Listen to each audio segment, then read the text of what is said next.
So, WolfQuest has been out of early access for 2 weeks, and as we announced then, we have now, as of today, raised the price from $20 US to $30, which we think is a fair price for what you get in the game. But to sweeten the deal, we are adding 5 more new coats. We added 5 coats 2 weeks ago, but we were really having a good time making coats.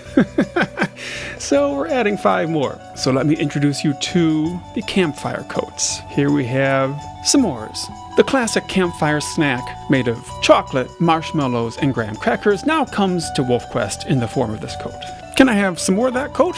Why, yes you can. And here we have marshmallow. None of these are based on real wolves out there in the real world.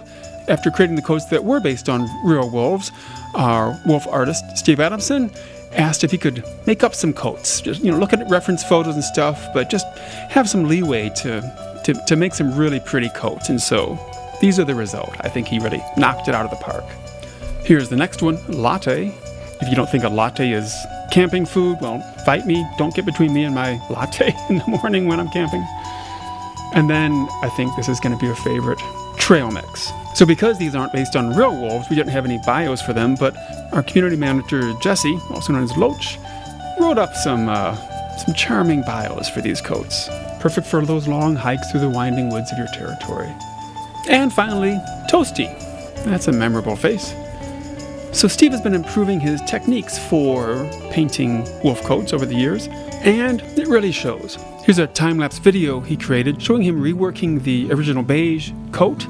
He starts off with just a plain color palette for the coat, no detail, just getting the shading sorted out and the general patterns, and then starts with a light detail pass, adding basic blotches to get into the colored areas with a fall off on all the color to blend it further in, but avoiding too much uniformity in the color. This is a very laborious process, layer upon layer, baking it down as he goes, repeatedly rinse and repeat to get it down to the final coat. And then you add the fur shader and really pops. And these new methods are so much better that we thought about, improving some of the old coats, because some of these old coats are really old. The classic coats are nearly 20 years old, and the Lamar Canyon and Blacktail Deer Plateau packs that we added for WolfQuest 2.7 are 10 years old now. And we did in the update 2 weeks ago revise much of the 10M coat and did some small improvements to the original beige coat. And most people like those changes, especially the 10M coat, but some people don't, and that's understandable. You can get pretty attached to coats,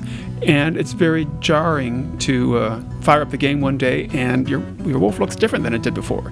So we decided not to go back and revisit some of those coats. In fact, the latte coat here, a month ago, I asked Steve to improve the original beige coat, and he kind of got carried away and did basically a whole new version of it, which our private testers loved, but decided it was just too big of a change from the original beige.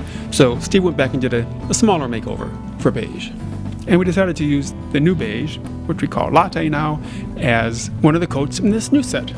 And so today we've released update 2.0.3, which has the new Campfire coats. They're in there, they're free, not DLC, waiting for you to check them out and use them. It's not the only thing we're working on. Along with the bison and the bighorn sheep and Tower Fall, we have also begun working on localization. We are finally getting the game localized, translated into a number of other languages. We are starting with the Steam store page. Here it is in Simplified Chinese, and we'll have a note at the top of each of these saying localization in this language is coming soon. We are localizing into 9 languages. Here's a list of them, and we are basing the selection on a number of factors, including interest in the game based on wish lists versus actual purchases, as well as obvious things like number of game players out there in each language. So this is a big task. There are some 30,000 words in the game, but we're getting into it, and we expect to release the localized versions later this year, along with all the other stuff. So